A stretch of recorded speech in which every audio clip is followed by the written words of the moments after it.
Welcome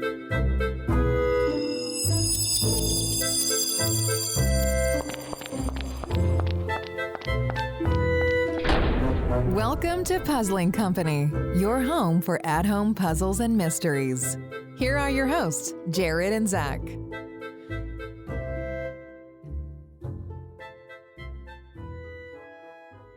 What's up, everybody? Jared here, coming to you live from the Deadbolt Mystery Society studio. If you've never played a Deadbolt game, honestly, what are you doing? Like, go to the mirror right now, look at yourself and say, I should play a Deadbolt game at least once in my life, or else, am I really fulfilling my purpose here? They should pay us more for these ads, Zach. Yeah. I was wondering where this was going to end, and I was like, all right, he's keep going now. One day I'm just going to go like down a really deep, dark, almost Deadbolty story path, and you're just going to have to jump in and divert us a different way. Yes. Is it going to be like our intro for our recon panel where I just have to keep being like, all right, now you're talking about Avatar. All right, real Jared back in, everybody. But no, we're super excited to be here today. We have got some very unique games to talk about today that we are super excited about. Ooh. Some print and play games, or technically they are called print, cut, escape games by ClueQuest. So be hanging around with us. We'll be right back after this break.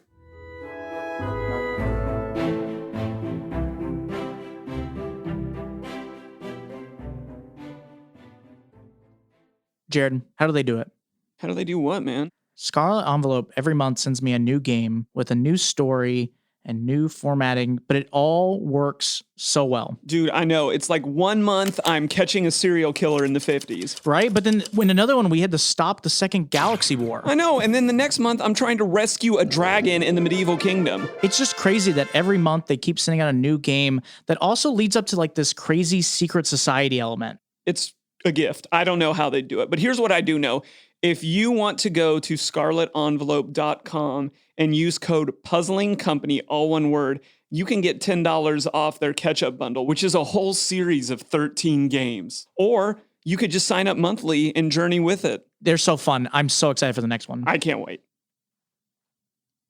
Welcome back to Puzzling Company. We are here in our first section of the show, and we love to talk about games. It is of our philosophy that I would say about 75% of the fun of the games that we get to cover weekly are playing them. And then the other 25% is getting to talk about them. Yeah. Is that a fair breakdown? No, I think it's fair. I think it's different for different people. But for you and I think if I didn't get to do one of those things, I would feel like I missed out on part of the experience. Yeah. But we do this not to just like say things off the top of our head or speak rudely or unresearched about these things. We like to give an honest opinion, but a well thought out one. So here in our first section, we actually have to start with a few disclaimers about this game, which we don't often have to do, Zach. No, not usually. But there are 3 special situations or pieces of information that we feel like you need to know in order to understand a couple of things. Let's start at the top, though. Number 1. Puzzling Company has a professional relationship with one of the owners of ClueQuest. Yes. Similar to what we did with YouEscape. I always think that should be mentioned, that should be put out there. I promise them the same fair review that I put out to everybody, but I think that should be mentioned just to keep everything fair. I've always been told that sunlight is the best disinfectant, so we put it all out there is what we're trying to say by that.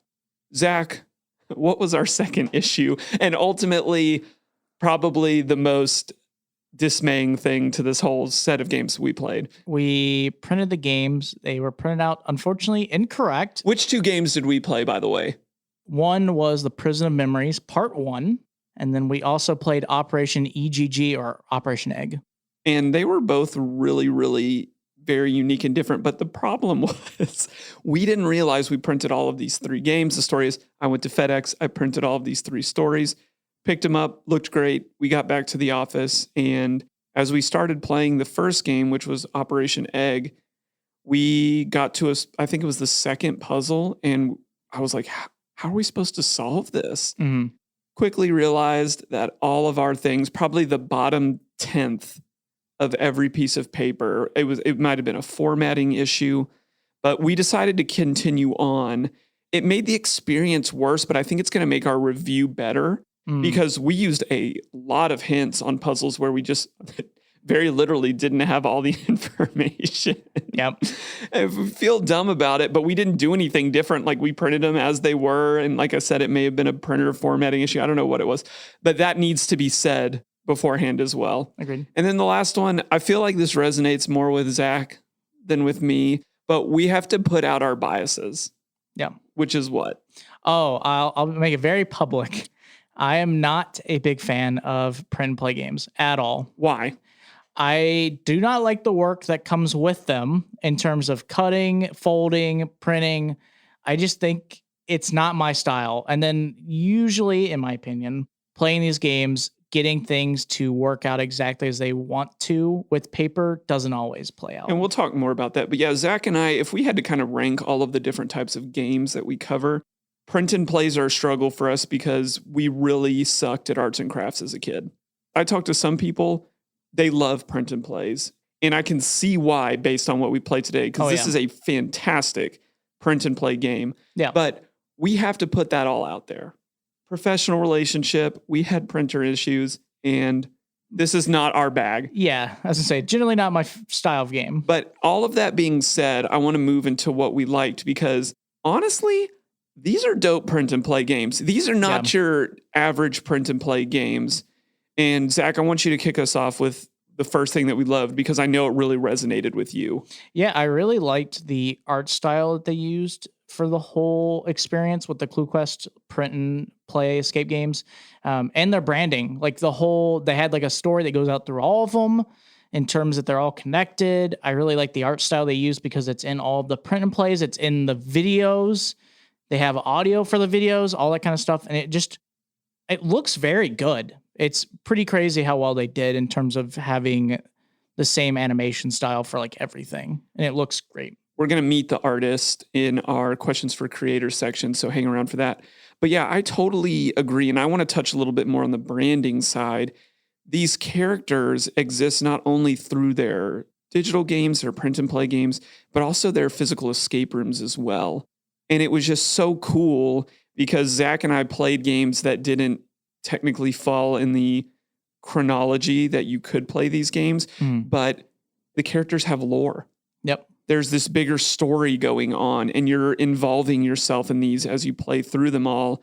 And I thought that was fascinating because I give me another game where we experience that, Zach, or another company that like has this strong of a character story arcs or of a brand. Like I can think of other companies because, you know, we love and play so many, but in terms of like such a comprehensive idea, I don't know. Well, as I say, we've played other companies who have narratives that go on more than one game, but this is one that goes like the entire series and it's the same characters. Yes. It's not like, you know, we play some and there's like a continuation, like a part 1, part 2. Some of them have like a narrative that it's within the same like organization working, but it's different characters you interact with. This is the first, like, you're going to meet Mr. Q and Mrs. Q and they're part of 99% of the adventure. Yeah, and Black Sheep and we've got to talk about your favorite character. Who's my favorite? That we met in the second game that we played. Oh, like Hammerschmidt or whatever his name is? No, the snail. Oh, Kevin the Snail. Kevin the Snail. I believe that's his name, yeah. But yeah, that's what's really cool. These characters come to life. This is what it feels like a lot to me, is that a lot of the games we cover are like Marvel movies, but then they never put them together as the Avengers. This feels like the Avengers. I think that's a fair analysis. I get what you mean. Yeah, it's one world where they all connect instead of it being individual like characters on their own and never interacting. Yes, 100%. I get what you mean. 100%. And I want to talk more about that later. But right now I want to jump into the second which is there's some really strong puzzling in these games, which I think is really impressive, being that print and plays, they give you the opportunities to do some things a little different. But by and large, I feel like they're one of the most limited mediums. But let's talk about that a little bit because these games just don't happen on paper. There is a digital element that you're working through that's very strong. Yeah. Collectively, it's really great. I was very surprised how I wouldn't say how good, but I was surprised how many like really different and intriguing puzzles they added into this for a print and play. Because I feel like the stereotype with print and plays is they're kind of on the simpler end. Yes. Most that I've played, or directly the opposite, and or very they're difficult. horribly like because of the medium, like people are really stretching it Yeah. to get something out of it. But this game, I felt like every puzzle that we did, I really liked, even though we might have struggled at points or were missing some of it with like the printer issues. Like I felt like the puzzle made sense, and I was like, that's actually like a cool puzzle you could do with paper. Yeah, I thought they knocked it out of the park. Like I harken back to playing like some of the CU adventure games, and those are some of my favorite print and plays. Yeah. And these are up there in terms of puzzle quality, puzzle diversity. Yep. And the other thing that's really great about these puzzles, and I like this from a puzzle design perspective, is a lot of the time, or I think every time, you're putting in letters. Yeah. Like your answer is always a word or a phrase. They always make sense, but the puzzles are tiered in terms of how to do the puzzle and get the letters. Zach and I always picked up on pretty quickly. Mhm. How to order the letters, there's always a way, but that seemed like a deeper level of puzzling that was going on inside of them. And that's honestly where we used most of our hints was, okay, we've got all of these letters. We really don't want to, play our puzzle hunt anagram unscrambler website type of stuff. Like they've said that there's an order. Let's dig a little deeper. And sometimes we were really surprised at how they were able to do that. And I kind of like that. What did you think about that? No, I agree. It definitely was interesting having almost like a multi-layered puzzle, but one almost being by itself entirely ordering or understanding how the puzzle functions as an answer. Because I think we would get like 80% of the puzzle done and understand the basic fundamental, but we were missing like the missing connection to finish the puzzle or make sense of what all the info we gathered. Yes. No, I think that's a great way of saying that. And then leveraging that with some of the really cool functionalities that you have on the website. Mm-hmm. It could be a 3D image that you're inspecting. It could be some type of moving object. They give you so many fresh looks that all of the puzzling feels very unique, very different, and it does work with what's going on in the story, right? Now, are there always all of these letters floating around every time that you're trying to solve a puzzle? No, but given for what it is, they stay so consistent and true with it that it kind of feels part of the style of what you're solving. Mm-hmm. What do we like last, Zach? We really liked the hint system for this game. They had the classic thing we love, a tiered hint system.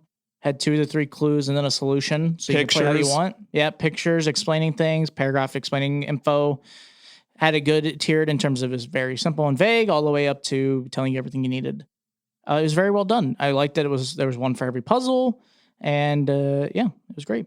And even the system that you're putting the answers into is really cool because Yeah. when you put a wrong answer in, it doesn't just say wrong answer. Like it gives you like a flashing answer that fits into kind of the world. Like there's just little touches throughout this entire experience that elevated it. And that's what I really think this is because of the hint system, because of the puzzles.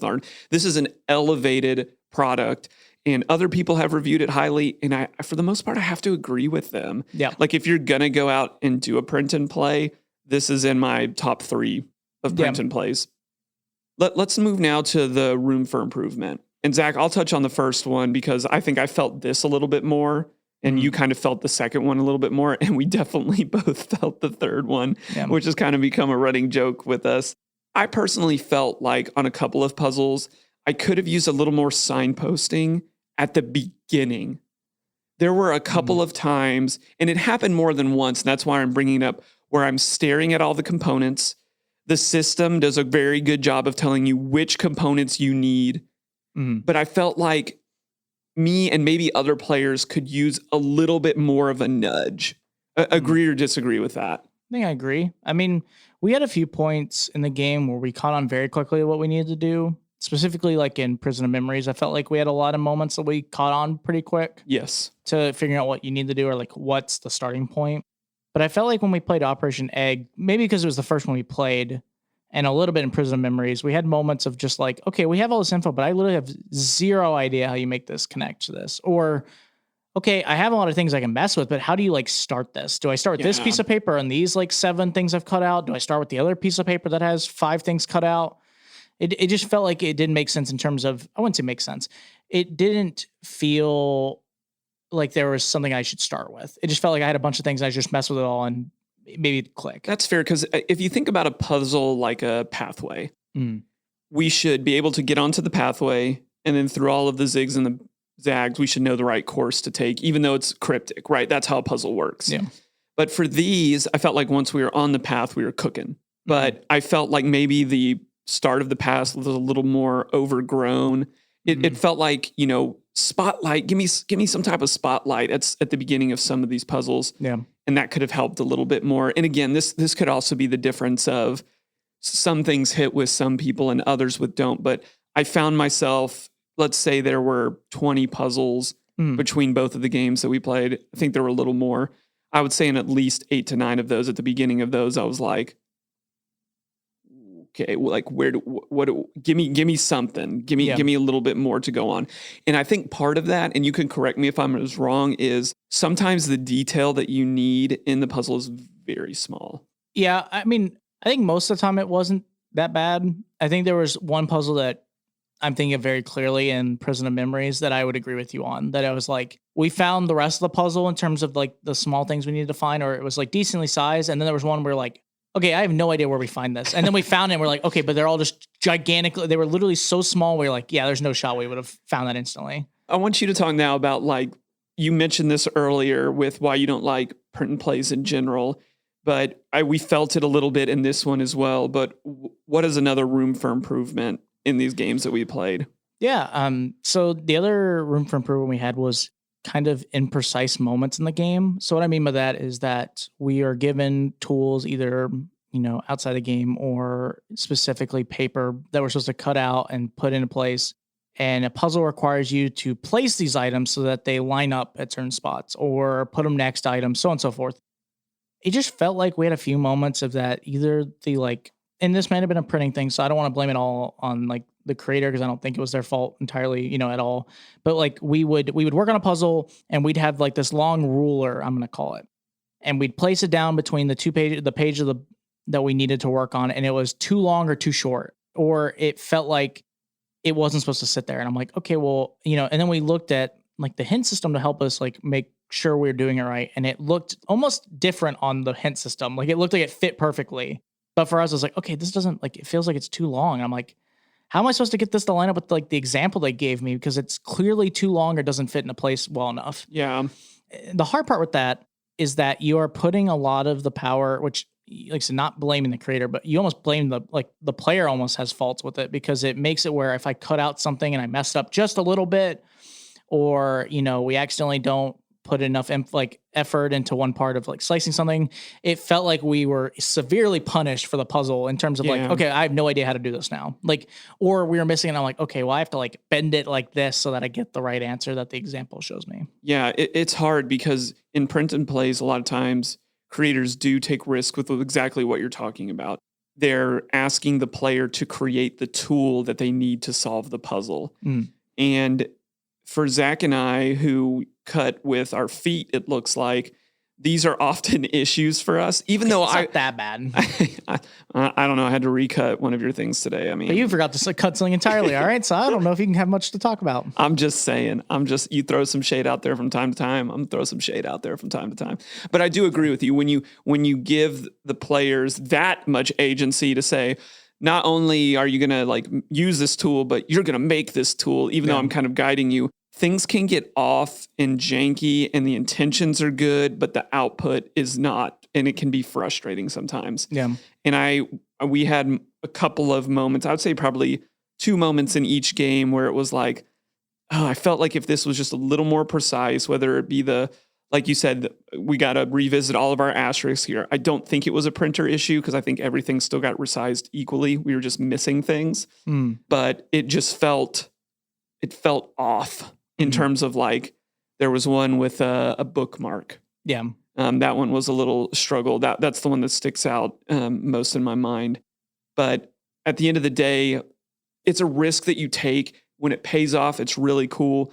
But I feel like it doesn't pay off 100% of the time, and that's a risk. Yeah. So I don't even know if it's like you need to adjust your scale a little bit or da-da-da. I think like it's just a risk. I don't even know if you can, as a print and play, always 100% mitigate unless you just make puzzles that don't use that whatsoever. And then the last one just kind of cracks me up a little bit, but they have these great videos. Oh, yeah. That you are watching at the beginning, throughout. It's got the characters. The characters all have voices. But Zach, all voices are not equal. That's definitely true. We just noticed that we had a few moments in pretty much every video that one character would talk at like a normal volume, it felt like, in my opinion, and then one would blare over the other one. Like it would be like, as an example, in Operation Egg, there's a sidekick or a new partner you get. And I love the voice edit for it. It's a good. The voice acting is fantastic. But it's a robotic voice, I'll tell you that. And it's louder than the other character by a decent amount. It felt like it when we watched it. And then in the second game, there are, I'll tell you these characters. Mr. and Mrs. Q are two main characters in the series. And they talk pretty normal. And then I think his name is Hammerschmidt. He just yells over over one of them in Prison of Memories when we were playing. Because I was like, Jared just kept looking over me, and I'd just be like, me. Hello, detective. Like just completely one whispering, it felt like, but the other one's yelling. It just felt like there was some equalizer things going on in some of the videos. Like most of it was good, but it just felt like out of nowhere, the sound or the music would just jump. I'm going to propose a theory. Okay. The mice were never the loudest ones, but they're also the smallest creatures. So they did it on purpose. So it was done on purpose to represent a mouse isn't going to sound that loud. But this giant human, they're going to be really loud. This giant machine, in comparison, it's going to be very loud. But no, it was startling at some points. Like we were casting it to our screen to watch, and it was it became a running joke because. Like we said, the videos are great. The voice acting is fantastic. But the EQ was not there, it felt like. Could that be something on our end? I don't think it was. It could be. I mean, there's some weird, maybe if it acts weird when getting cast. Yeah, maybe when it's cast or some browsers. But we don't usually have issues with the audio. No. So that was just like a funny thing that I think is like a simple fix. Yeah. But it was funny. But that's really going to wrap us up. Overall, if you want to give a print and play a try, these are great ones to start. They have 9 of them, which is so impressive to me that you can imagine that much content to go into print and play. Like, I think if I tried to make a print and play, I've imagined that before, and I just say like, stop. Yeah. Like stick to the escape rooms, Jared. But you have the option to pick any of 9. They're talking about making more of these in the future, and I think they all have a difficulty rating that I think is very well used. So you can go pick one. Some of them are in trilogies, different storylines. Be aware of that. But if you're up for trying a print and play, if you're looking for, again, we talked about this when we talked about print and plays, the advantages of this is download and play immediately. Yep. If you have a printer at home, download and play this immediately. If you're looking for something, stores are closed, go play one of these games. I think you'll really enjoy them. That's really going to wrap us up for our first section of the show. We have Puzzles to the People coming at you next. Solve puzzles, write reviews, win prizes. It's time for Puzzles to the People. Man, I'm just really enjoying Deadbolt Mystery Society games lately. They're just giving me a real sense of nostalgia. Yeah, I've been really enjoying them. My favorite part about them is they just feel balanced. You get a little bit of an escape room, a little bit of a murder mystery. It kind of reminds me of those cartoon TV shows I grew up on. Same. There's one I'm specifically thinking of. It kind of involves a dog and some humans in it. Oh, the Jetsons! I love that show. Okay, close but wrong. No, they kind of like solve mysteries together. Oh, Courage the Cowardly Dog. Okay, they don't solve mysteries. Courage literally does random things. Jared, I was specifically trying to tell you it's Scooby-Doo. That doesn't sound right. No, Blue's Clues. Okay, they are solving puzzles and mysteries, but no.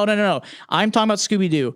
Well, at least the good thing for our listeners is if you like adult Scooby-Doo, you can play a Deadbolt Mystery Society game. And when you want to go purchase one, you can put in the promo code PC15 for 15% off subscriptions and single one-time boxes. No, I've got it. It's Air Bud. Jared, that's a real-life dog. That's not even animated, and he doesn't even solve crimes. Well, welcome back to Puzzling Company. We are here in the second section of the show that is Puzzles of the People, brought to you by the Deadbolt Mystery Society studio. If you've never played a Deadbolt game before, you totally should. In this section of the show, I call it madness in my opinion. In this part of the show, we generally talk about a topic that kind of relates to the game that we covered on the show, or about the community in general, or we sometimes look at the product's reviews on their website or on Amazon and kind of discuss them and see if we agree or disagree with them. It's kind of like a back and forth between me and Jared to see if we agree on the same thing. Absolutely it is. And as per usual, you have no idea what's coming your way. I do not. I don't know if you're even ready for this. I actually have no idea what we're going to cover. Usually I have some idea to a degree, like I can guess, but this one I actually have no idea. I want to talk more about the concept of branding in games. Yeah. Because I really just can't get off of this. Like I've looked through some of our games that we have in our closet, which tend to be more of our mass markets. I'm looking at our game wall, and I just don't know of another better branded game than this in terms of all of their games, in terms of like thinking about recognition to say like, oh, like if I just saw that right there, I'm looking right now at the cover sheet from Prison of Memories. Instantly, I know that's ClueQuest. Yeah. Even if you took off the little word that says a ClueQuest story, I know that that's Mr. Q. Yeah. Definitively. Well, I agree. I think the recognition of the branding for ClueQuest is phenomenal. It's very well done. It's its own style from everything else, so it's very easy to recognize it. I mean, there are a lot of games we have that we've played mass market that do have somewhat of a branding idea, but they cover everything. So as an example, I would say like Unlock. Specifically in Unlock, there is a character that is in a lot of the series, but is not in every one. So if you, which is it Dr. No Side, right? Yeah. Yeah. So Dr. No Side isn't part of a lot. I think he's in like 5 of the games, 5, 6. He usually averages like an appearance per box or every other box. Yeah. So he's around a lot. And that's what I like. If I saw that, I go like Unlock, just because I've seen it and I've played most of those games. But I could make an argument that like if you played one of the other ones that he's not in and you never noticed, I'd be like, who's that character? Because that's how I was when I first started playing them. It was that I had played the other ones, and then Jared had told me like, oh yeah, like he shows up in other ones. Because then we started playing more and I saw him show up more and more. And I was like, oh, okay. So that's like my mascot on my head for Unlock, but a lot of the other games we play, they don't have like a quote unquote like mascot like Mr. Q or Mrs. Q or any of them like they do in the ClueQuest series. It's very interesting to me because I'm looking through other games, there's running characters in some of these, but in terms of style and continued character involvement, it's just not there. And this is what I mean by that. I think we talked about this, and I think some of the most popular games, if you look at our entire world that people have played, it's, hey, I've played an exit game. I've played an unlock game. I've played a hunt a killer. Like these are some of the bigger ones. There's more, but those are the ones that like come to present of mine. Apart from Dr. No Side in Unlocked, what's really great, but also maybe potentially limiting, and I think this is true in escape rooms too, is every different room or every different game, you get to explore something wildly different, right? Yeah. In one exit game, I'm in a cabin. In another one, I am on a beach. Same thing for Unlock. Like I'm on a train, a Wild West train in one, and then it's Alice in Wonderland for another one. And the cool thing about that is you get to introduce new characters every single time and world build that. But what's the disadvantage of that? There's no continuity at all between those games other than this is made by Unlock. Yeah. Right? But here's kind of the opposition to that. We're going to give you a different story, different things every single time, but our characters are going to consistently remain here, and we are going to remind you again and again and build them, not just remind you, but continue to build out these characters and build out these worlds. And that's what ClueQuest is committed to. And it shows because I've thought about this. I don't think there is a page of this print off game that I could show it to you and you wouldn't be able to tell me that was not ClueQuest. Yeah. And everything else, like unless it has the brand on it, like the words on it for a lot of the other games that we play, I don't know that you just look at it and know what it is. Yeah. Right? I'm thinking like, okay, if you saw Jack Fallow's artwork for Cryptogram, but again, that's the same thing. We're following the same character, but even that, this seems to simplify that. Jacks are really ornate, really amazingly drawn characters. I don't know if you saw it out of context that you would know it, but for ClueQuest, it just is like, you can't forget this. Yeah. Your thoughts on all of that? Yeah, I also think of like a Legend, a game of maps. I think that style that they did with like the map and the writing and stuff, like I would think that's that, but that's specifically just a style of that game. Right, that's like a format choice. But the branding specifically, I mean, ClueQuest is like the only one that really goes out in every category so that you know, like from the style puzzle, from their website, from their pictures, from that, like you could show them any element, you'd be like, that's ClueQuest. And it's really well done because I think the other part in terms of what you brought up about like almost like the narrative with these games compared to other ones where this one's all like one connected universe in terms of that you basically hang out with the society that is Q, Mrs. Q and them, is that what I find interesting in some of these games, and specifically this one, is that you're being called in to help, but you are almost not the main character. You are essentially helping the main character solve these different puzzles and mysteries and solve crimes with them. While I think in other games, there is less of like why I think there's no mascot or main characters because you are the main character. It's not about, you have like NPCs or, like other characters in games that are like, okay, we're here to help, but we're not really a part of it more than just helping you. Right. In these games, we're the ones helping them. So they're mostly important. Like Mr. Q and Mrs. Q and them have to be very important because they're a part of everything and giving them narrative and like, Professor or Dr. Black Sheep, whatever his name is, like the bad guy, like what his story is, and you get more background about him and who he was and about all of them.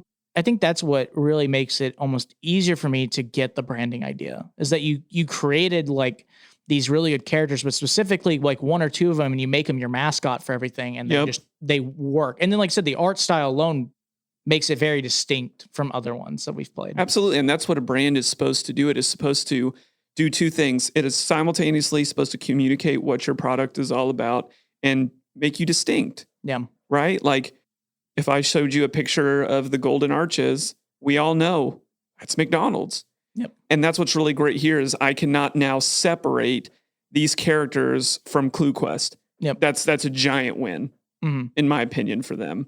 And that's, again, like you said, it's the art style and it's everything they've done to go out of their way to sync all of this together. I think of another big brand that's in the escape room for us here in the States that's local to us, and that is the Escape game. Like that is one of the most profitable. It's a publicly traded company. Like it is a wonderful escape room place to go play. Yep. Their brand is TEG. But at the same time, when I was thinking about that, is like, I even think this might be a little bit better branded because nothing is the same between escape games there. Same thing with us at Murfreesboro Escape Rooms. Yep. You wouldn't know if I had you play 5 escape rooms and asked you to tell me which 2 of those came from the same company. I doubt you could. Yeah, I'd say the average customer we get at our escape rooms basically goes like, thinks we're all the same company anyways. Everyone thinks you're the same one because it's really hard to tell unless you make like a very clear artistic style or style of game that makes you completely different than every other escape room. Right. So the reason I'm harping on all of this is I think ClueQuest has locked in on one of the larger issues that we may have is I think we do ourselves sometimes a disservice when we jump into so many different storylines and there's just no continuity of branding to bring it all together. Like I'm looking myself in the mirror when I say this, like what makes this all tick and sync and come together as something that is memorable and unifiable. Zach, look at our wall, look at our closet. Give me something that is close. That really is a tough question.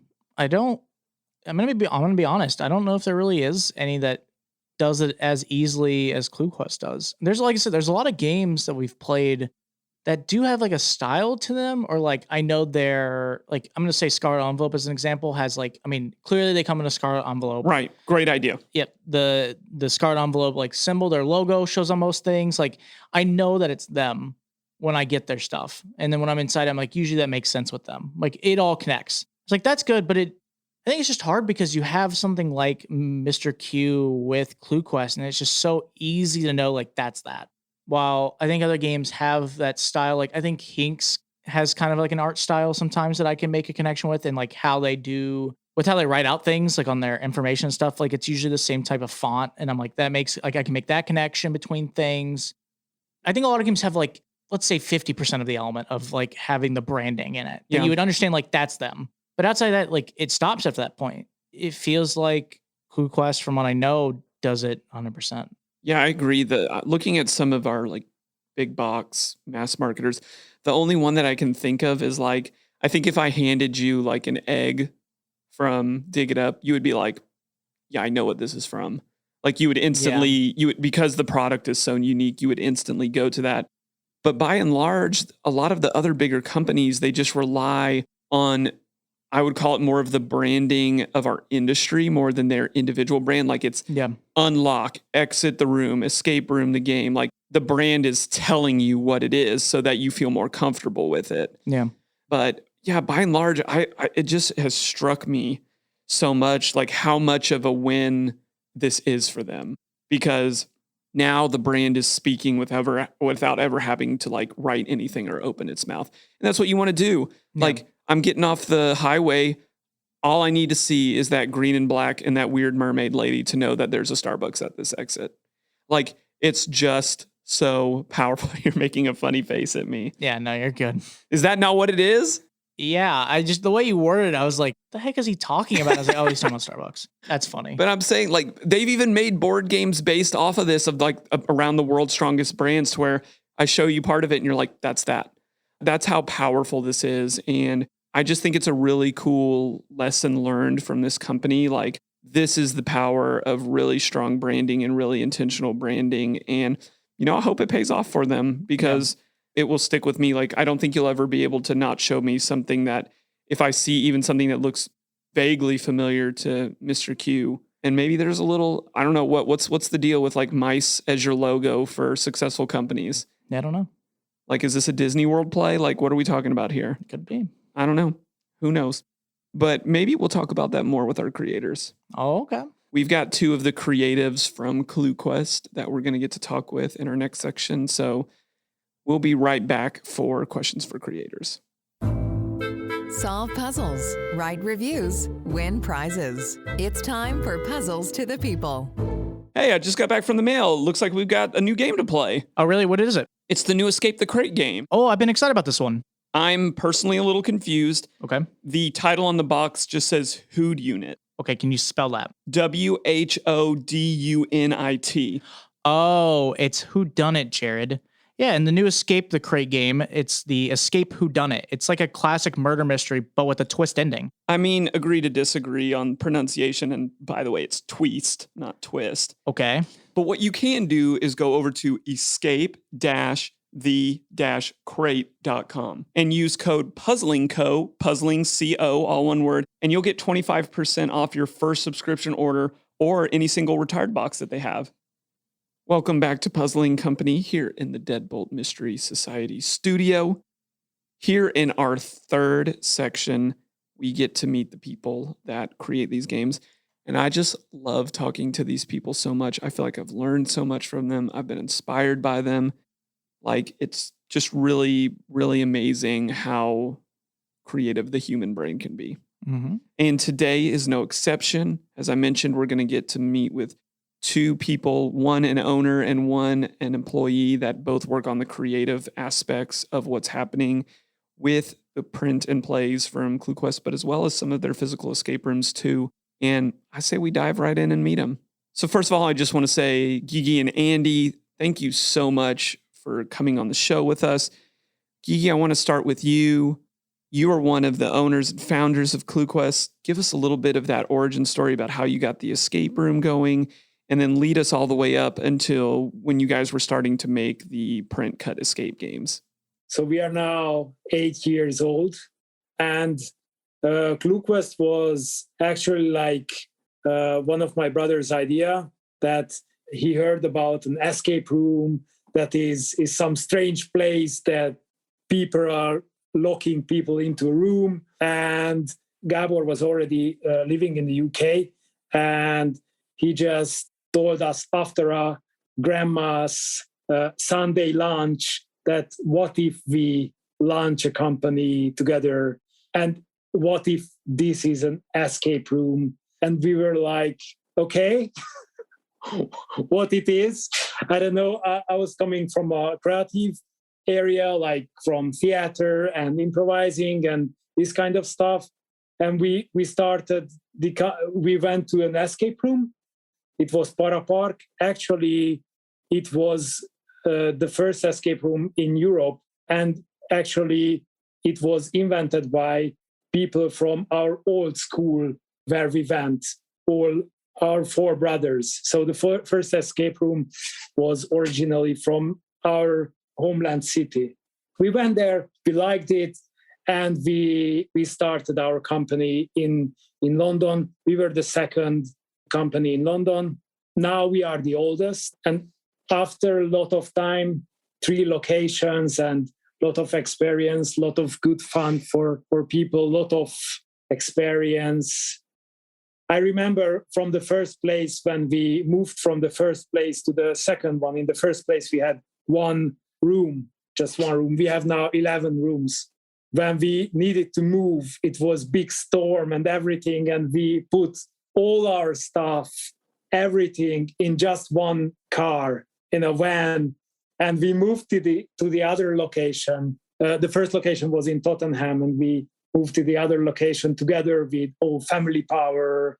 And my wife was just sitting on me, and it is also still a family business. So we rely on each other, and we try to make it as a family business. Still, my father is traveling to London and taking care of the place as well, and everyone is helping each other. And we don't want to have this corporate scale or anything like this. We love to have this feeling. And also in the pandemic, when it arrived, every game was down on zero. I think it was very frightening for every member of the escape room industry. Like, you had a lot of games, and in one day you had 0 games in front of you and 0 income and everything. And so we had an emergency meeting in the board, like, what is happening, because we don't want it to die as a company. And on the meeting, I was already working on an idea what we could do. Like, guys, I have a great idea. Let's post something to people that they can play home. And I was already taking notes and making drawings and everything. And also, all part of the family was trying to invent some other ideas. So we went through all the ideas, what all other companies later also did, like live YouTube channel escape, or like first-person shooter escape, or anything like this. But we decided to do this. And after, I guess, 3 weeks, we were ready with the first game. So we were working 24/7, and we were ready with the first episode, Stolen IQ. And it was, at that time, it was a great success, because also all our fans and people were very empathic on everything. We sold 600 games on the first day, really. And after that, everyone knows what in the pandemic happened. But after 2 years, now it will be 2 years, we created more than 200 pages with creative artwork and puzzles, and more than 80 puzzles in this time, in these 2 years. And now we are still alive.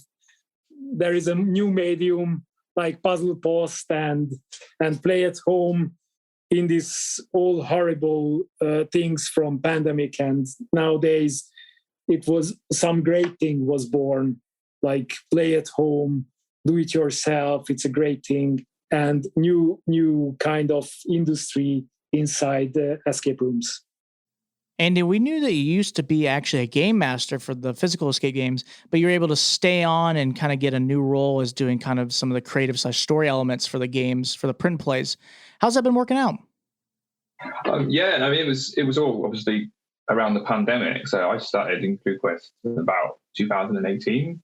At the time, I was imagining I probably wouldn't be there very long. Like, it was a part-time job. It was probably just going to tie me over, but I loved it. So I kept sticking around, kept trying to find more things to do. And then, as Gigi said, when the pandemic happened and the escape rooms just shut, like suddenly all the games makers like me, we had basically nothing to do.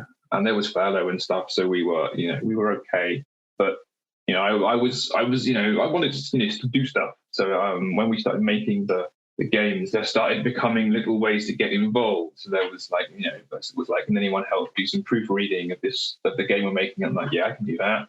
Writing is something I've always been good at. So I started to get a little bit more involved in the writing side.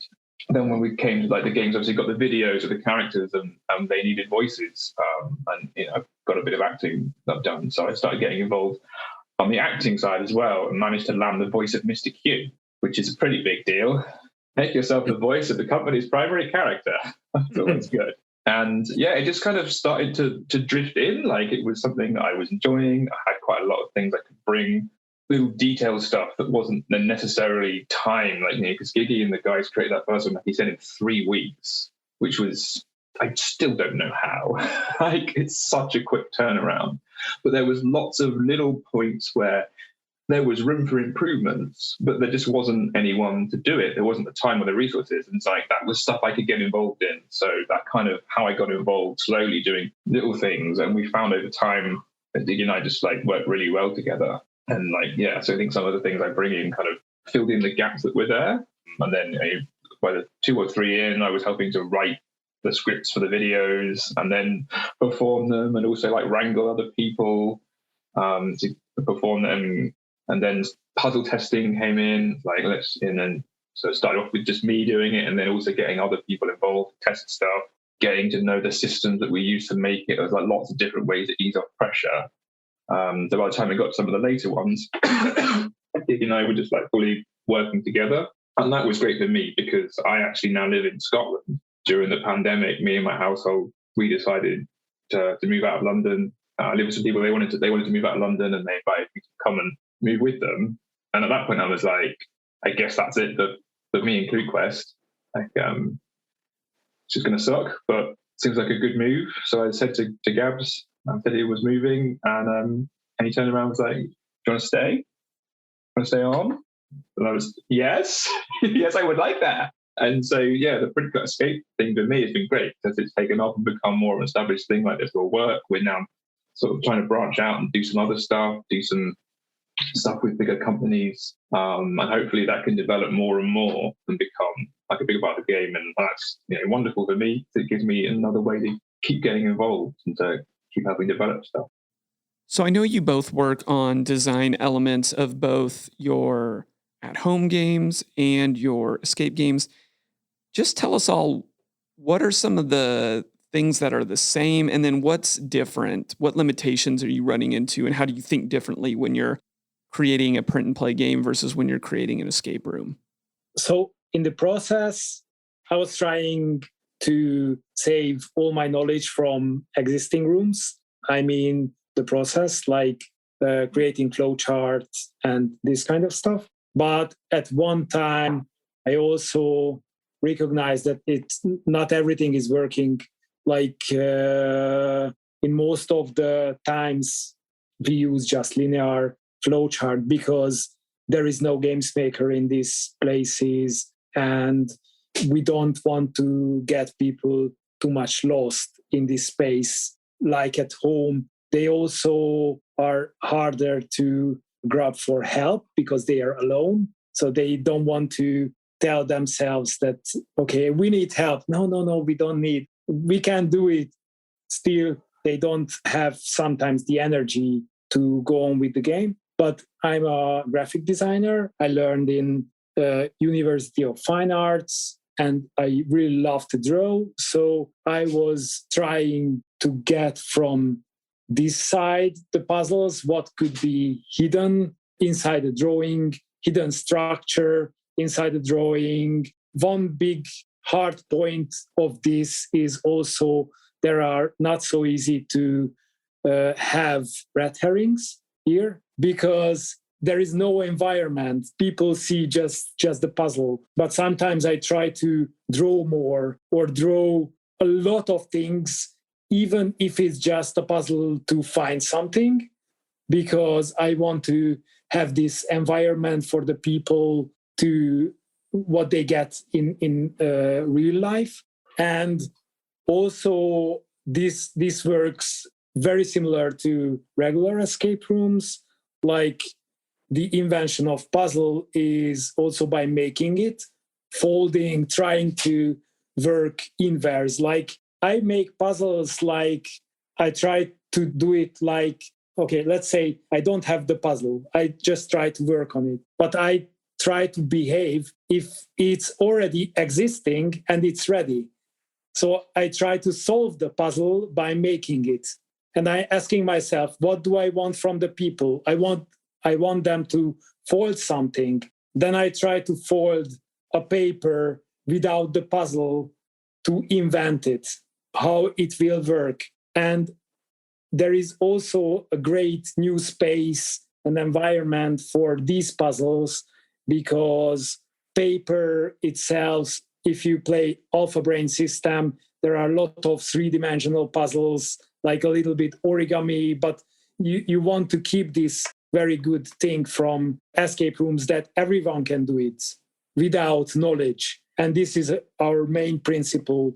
No math, no history knowledge, no origami knowledge, nothing. And you want to keep it simple, but you can also, with our system, include videos.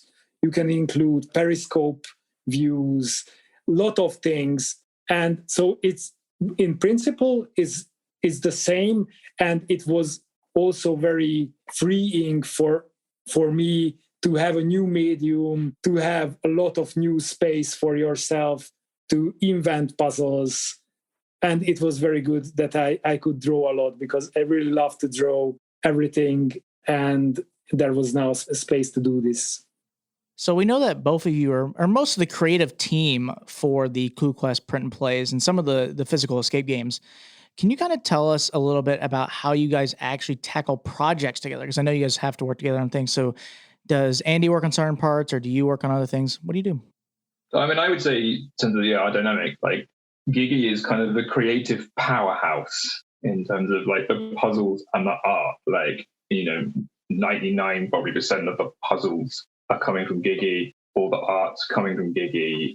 Gigi has incredible ability to just suddenly go, I have a thing. I had nothing, and now I have a thing. Like, because the layer around it, like most these days, like all the writing pretty much in the game, so not just the scripts, but the text, the mission briefs, the clues, any sort of text, the introductions, that's all coming from me. And also, like as we've gone through, we worked a bit closer together on earlier in the game. So like Gigi might have 23 ideas for puzzles, and we'll go through it and be like, okay, maybe not that bit, maybe lose this bit, we'll refine that bit, let's take that. When we will work through the story of the game, like together, like is where we kind of, Gigi will come up with a lot of ideas to start with, and that's never been my strong point. Like trying to generate ideas from nothing is hard. Taking someone else's idea and going, we can change it in these 5 ways, and it will be slicker and cooler. Like that's what I love. So yeah, that kind of process of like a lot of the writing and the stuff around it, trying to bring it all together and make it cohesive, and a bit of UI as well. I mean, that's kind of become everyone. We've got another guy we work with quite a lot who knows the system very well and can develop new things for us, which is really cool. I'll often do like start to create the game itself within our system, like take the puzzles he's making them, plot them into the thing, so we have a functioning game, and then we can start to refine it by bringing in extra art, bringing in new coding and stuff from some of the more specialist guys. So yeah, the kind of the writing and things like the clues, because clues is a big thing. Gigi touched on it just now. When you're playing an escape room and you have a live GM, their whole art is knowing when to speak, knowing like when do I step in, when what, and how much do I give you? Like we're very lucky at ClueQuest. I played a lot of escape games, and they all have different styles of GMing. Something I really like about how we do stuff at ClueQuest is we've got a direct voice link to you, and we're watching you all the time. So it's that art of like being, okay, this team is struggling. They've got 95% of what they need to do. They're just missing this one thing. So I can give them that one thing rather than having to spell it all out for them. With a game like PCE games, you can't do that because you're not there. And that can be quite tricky. Now, we sometimes have that luxury. We do sometimes run games live for teams. You might have especially during the pandemic, but now, even still now, sometimes if you've got a group of people that you can't bring together physically, then we'll run a little event for you. So you'll have me on the Zoom call whilst you're playing your game, and then you still run it the same way. But for most PC games, it's people at home, and so that cluing process can be quite tricky now to approach, and it's something that we refine over time. Like, so we'll write some stuff and we'll get some people to try them. Then we'll maybe have to launch the game and go in and see like, okay, this clue, like we have some stats in the back so we can see like, okay, like 50 people used the first clue and 49 people used the second clue. The first clue is probably not helpful enough, and we can refine it over time. So that's something we like to do, is constantly, and that's something ClueQuest has always done actually, is constantly looking at the games and being like, can we still make them better? Which was another thing in the first place that got me more involved in ClueQuest. I was a very opinionated person. And after I'd run like 100 games, I'm like, wow, if we just change this thing, it will be better. And like badgering the bosses, like, can we change the thing? And then they changed the thing, and it was cool, and it's really exciting. And we started to do that more and more. So it's been really, that's cool. And that's kind of another thing, I suppose, touching on what you asked about the differences between physical games and these print and cut things, is like it can be a lot easier to change stuff. Again, my early process, like, you just not like you have to build a giant prop and then test it and then be like, oh no, it doesn't work. Gigi can draw something. I say like it's really easy. Gigi can spend hours drawing a beautiful piece of artwork, but it can be easily tweaked. It can be easily reprinted. It can be easily designed. So that's cool. You can just do something and see if it works and then tweak it, which is really cool.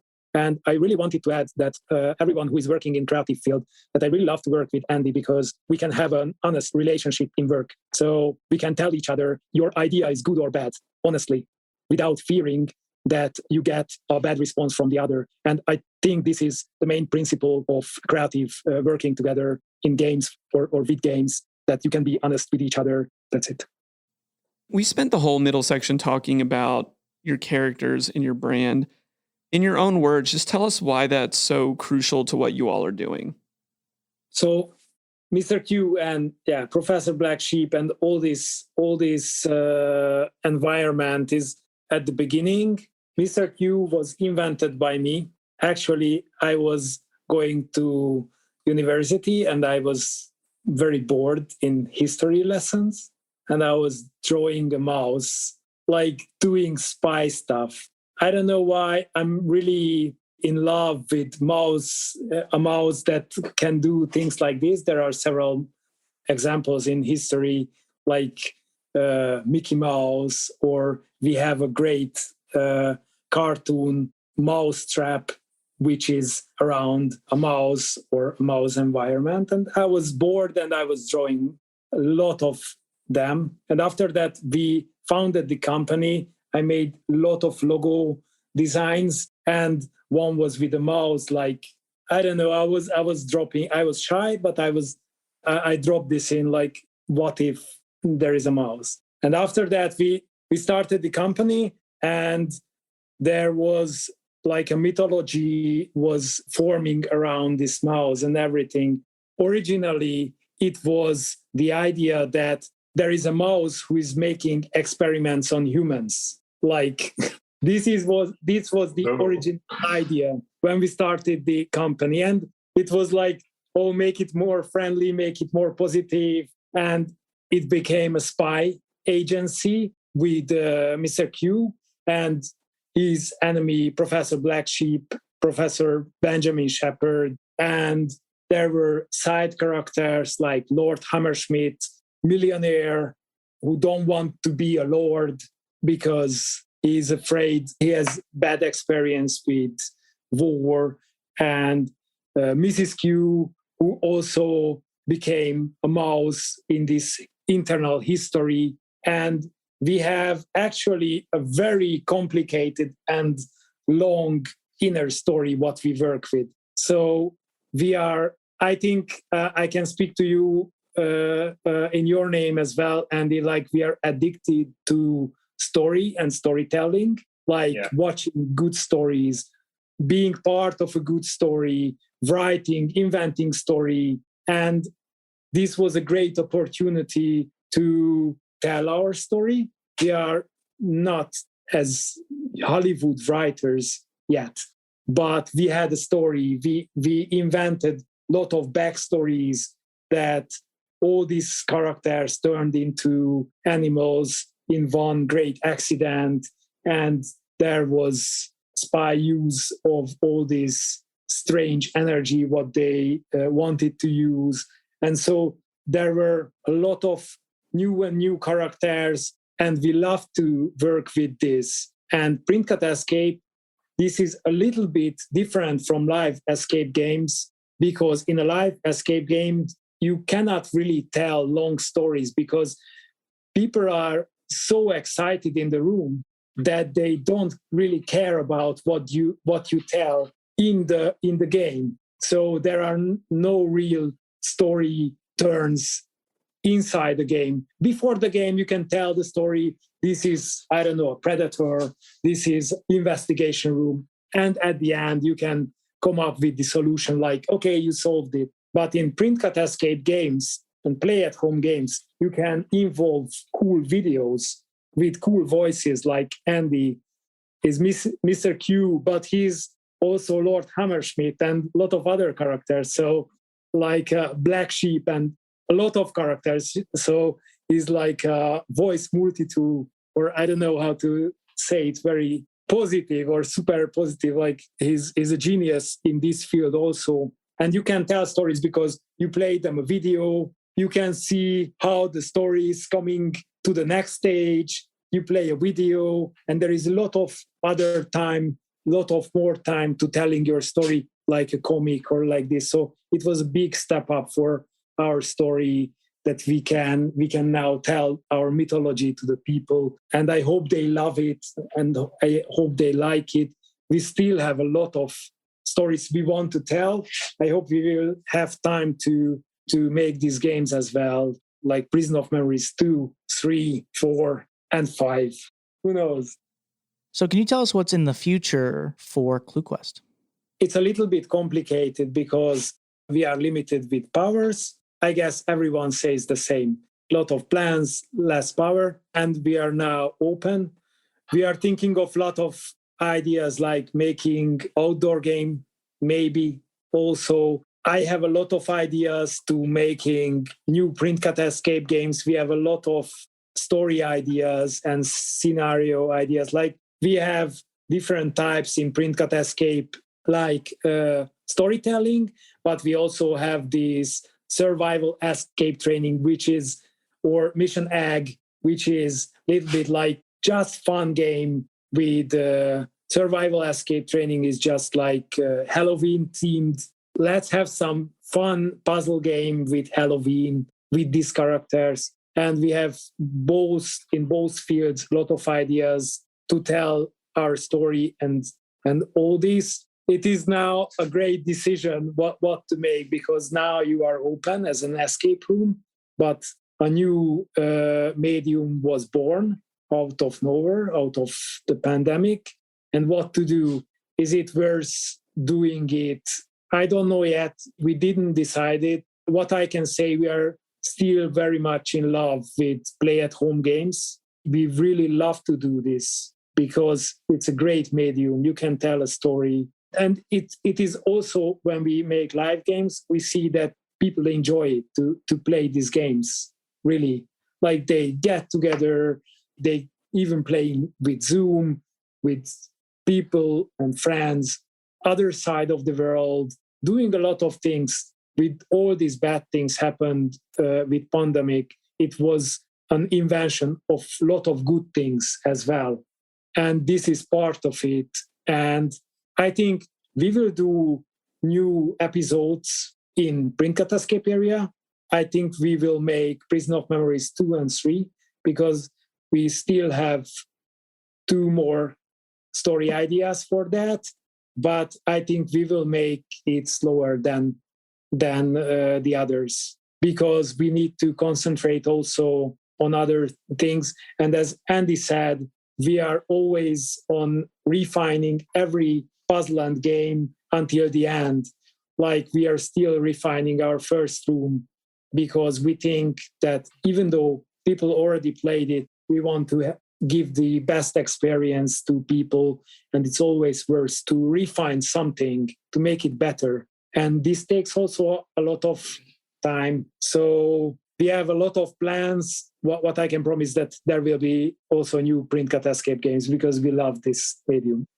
And we like to sort of try new things as well. So currently they're all pretty similar formula. We've got the printed pack, we've got the online stuff, but we like to try stuff. So we've been constantly bringing in new ideas to the online stuff.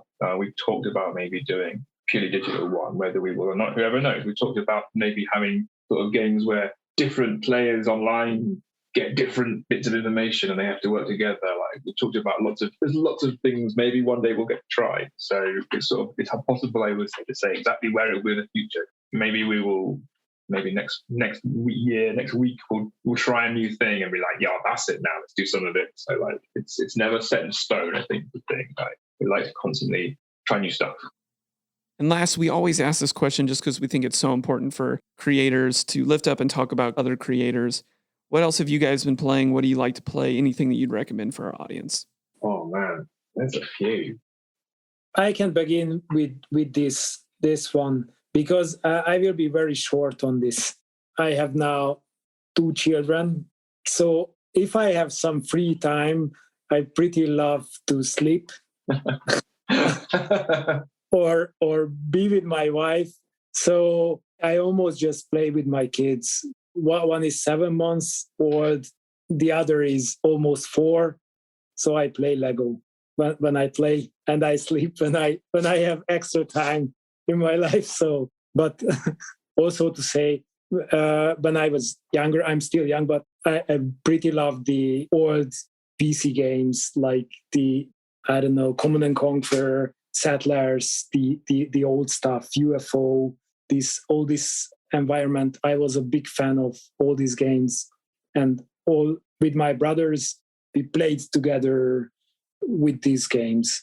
And now I'm doing what I already said. I'm a bit of a gamer. I do enjoy my games of all sorts. I used to do a lot more video games and play a lot of Warhammer, Games Workshop stuff as well, which I still play a little bit of. I play a little bit of Blood Bowl. Found some guys up there, so I like my tabletop gaming and my board games and my video games. But I also really like role-playing games, like Dungeons and Dragons, that kind of thing. I've played that kind of thing for years, which I think is partly why I love stories so much. I love the storytelling and the world-building element that comes with those kind of games, which is another reason I think I got so into like the Printcut Escape thing, because there is that element of world building behind it, and you have no idea how deep the rabbit hole goes. You can just talk to me for hours about the backstory of one of the characters' like ancestors, all the way back to like the Second World War. There's a lot of lore out there. So yeah, I love those sort of storytelling games. Anything with a good story, I'm a sucker for. I was going to say, you can find us in London because obviously, like I know this is about the online stuff, but obviously we're an escape room too. So we've got a big old beautiful site in London near King's Cross, 11 escape rooms. I think it says 4 different games and VR stuff as well. It's all happening there. So if you're in London, you or anyone listening, come down check it out. And in the online space, you can find us at cluequest.co.uk, and you can have all the play-at-home games there. And as we appreciate your invite to this interview, and we want to give something to your fans as well, because you do a very cool thing that you play and tell to others how was it. So we want to give a discount to all people who wants to play our games until 15th of April. Just use the code ESCAPE22 and you get 22% discount on all play-at-home games. And thank you for the interview, and we hope we could share our story with you. Thank you guys so much for coming on the show. Yes, thank you. It is great to get to know you and talk to you. Their website is ClueQuest.co.uk. You can find all of their print and play games there. You can download them instantly. Gigi also mentioned a discount code that we will be putting in our show notes for you all. Zach, how can people help us? Yeah, there's a few different ways that you can help out Puzzling Company. The first is you can go and support us on Patreon if you like. You can go there and there'll be 3 different tiers that you can subscribe at to help us out. There you'll be able to interact with us and do monthly events that we get to do. Like right now we're doing the puzzle hunt. We have done some things on Discord. We play some games together with some of our patrons, stuff like that. But that's a great way you can support us. The second way is you can go and leave us a 5-star review on wherever you're listening to this podcast. If that's iTunes, Google, Stitcher, wherever that is, leave us a 5-star review. We'd super appreciate it. And the final way is you can go and follow us on social media at Puzzling Company on Instagram and on Facebook. That would be dope. And be sure to check us out next week where, if I'm being 100% honest, we're not sure yet what next episode is going to be about. Things have shifted quite dramatically, and there will be an episode next week, but we know what's the week after that. We honestly don't know what's going to happen next week. So be sure to stay tuned. Yep. For Jared and Zach, this has been Puzzling Company. See you guys. Thanks for listening. Find us on social media at Puzzling Company and online at puzzlingcompany.com. Check back weekly for new episodes. Until next time, keep puzzling.